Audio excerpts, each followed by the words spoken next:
Good morning, everyone. This is Dr. Armstrong with today's Matters of the Mind. Thank you all for joining in today. If you are liking the content, please like, subscribe, and share. We would greatly appreciate it. Today, we're going to continue. This may be the last video on the Suicide Prevention Month Awareness Month. Sorry.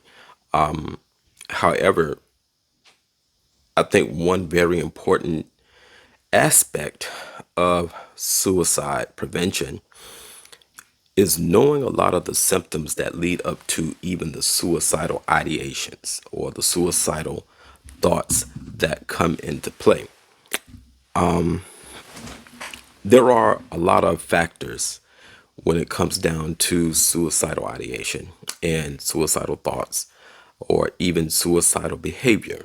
And one of the main aspects of suicidal thoughts is a word or a symptom called anhedonia. Anhedonia. Now, anhedonia comes from the Greek word, two Greek words, an meaning without, and then hedon, pleasure. It refers to the diminished capacity or the inability to experience pleasure. Now, this is often observed in various mental health disorders, notably depression. Okay. Now, anhedonia can make once enjoyable activities seem bland and very unrewarding, so to speak. Okay. Now, let's note this. Okay. Let's take a quick note. The Diagnostic and Statistical Manual of Mental Disorders, the fifth edition, better known as the DSM-5, does not specifically list anhedonia as a standalone diagnosis. Instead, anhedonia is understood as a symptom or feature of other mental disorders and is primarily major depressive disorder. Okay? So, anhedonia in the DSM-5 context is this. Anhedonia is characterized by a markedly reduced interest or pleasure in all or almost all activities, most of the day, nearly every day. Okay? This lack of pleasure goes beyond general feelings of sadness or despair.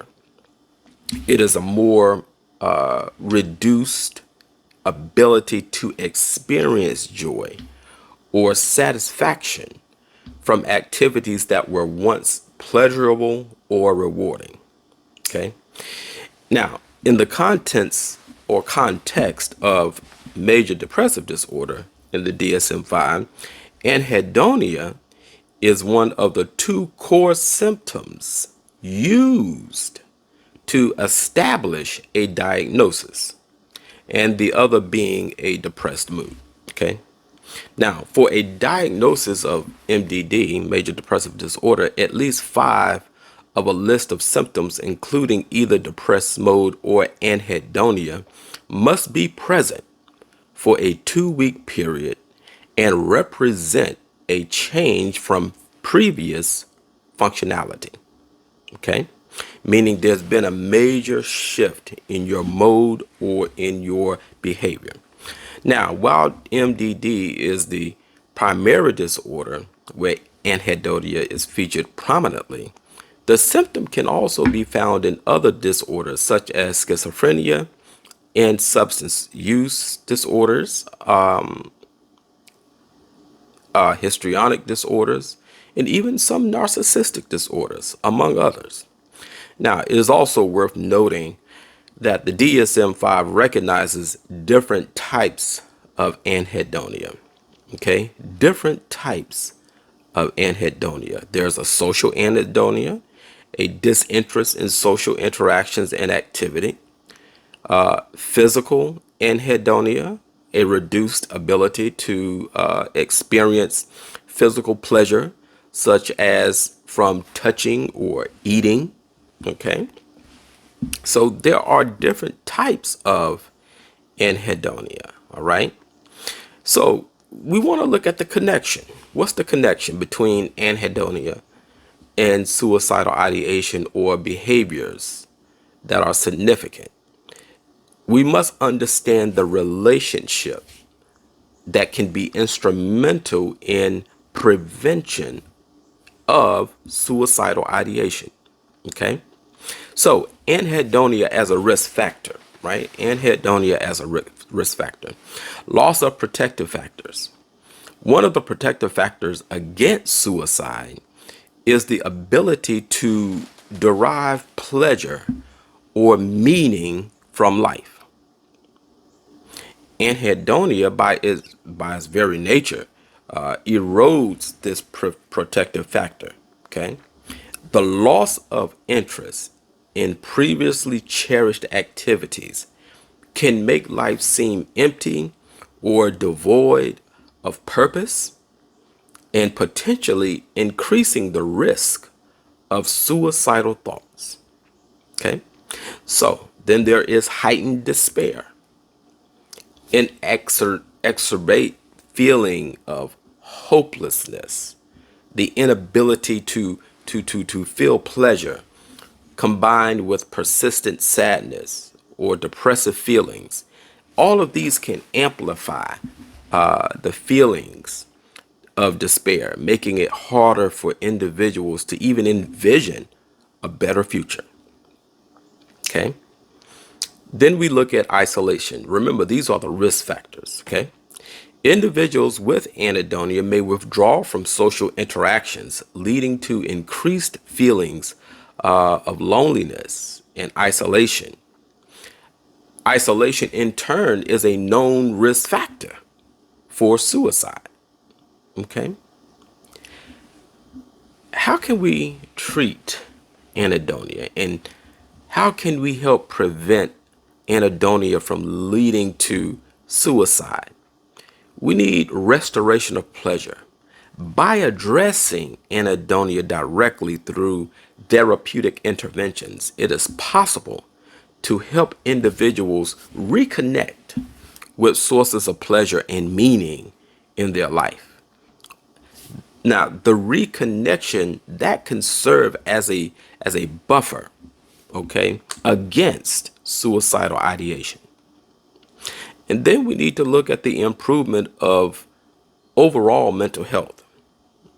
This subject is not talked about enough, because this is a symptom of underlying mental disorders. So we need to treat the root cause of it. Okay?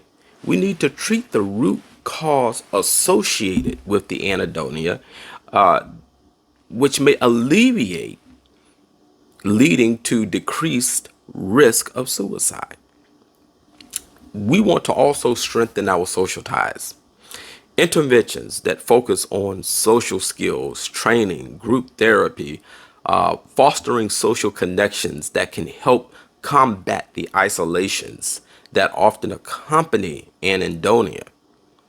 Strengthening social ties can provide essential support and decrease the risk of suicidal behaviors. Then we want to also look at the fact that we need to develop better coping strategies. Yes, cognitive behavioral therapy and other therapeutic modalities can equip individuals with the skills to manage negative thoughts and feelings, but we need to focus on getting to that root cause. And I feel as though acceptance and emotional therapies are a great strategy. They can be particularly effective in navigating moments of intense despair or hopelessness. Okay. Now, remember, these strategies, they can be beneficial because, but every individual is unique in their own right. Every individual is unique. So it is crucial to find what works best. Okay. And remember this, for those who are listening to this and you may be going through a moment of anhedonia, seeking help is not a sign of weakness. It's a sign of strength. What we need to do is, again, break that stigma. We really have to break that stigma. The stigma that reaching out for help is a bad thing. It's not a bad thing, people. Listen, if you're in this type of moment and you're experiencing these symptoms, reach out for help.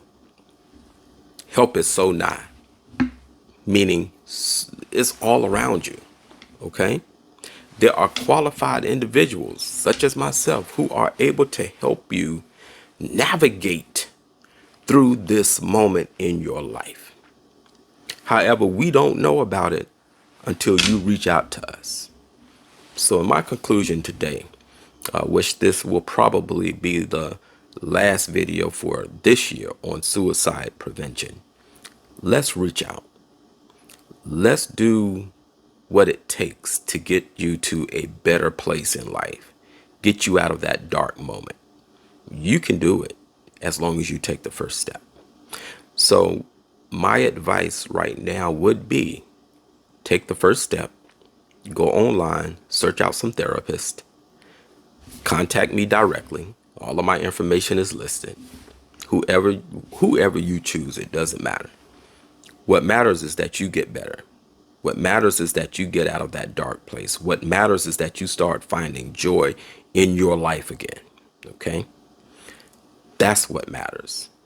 In other words, you are the one that matters the most. So thank you, folks. I hope you all have a great rest of the week. There may be another video this week. I'm not sure. Thank you to all the organizations who utilize the content in various aspects of psychology and faith-based psychology. My prayers are always with you. Thank you. Have a wonderful, wonderful rest of the week.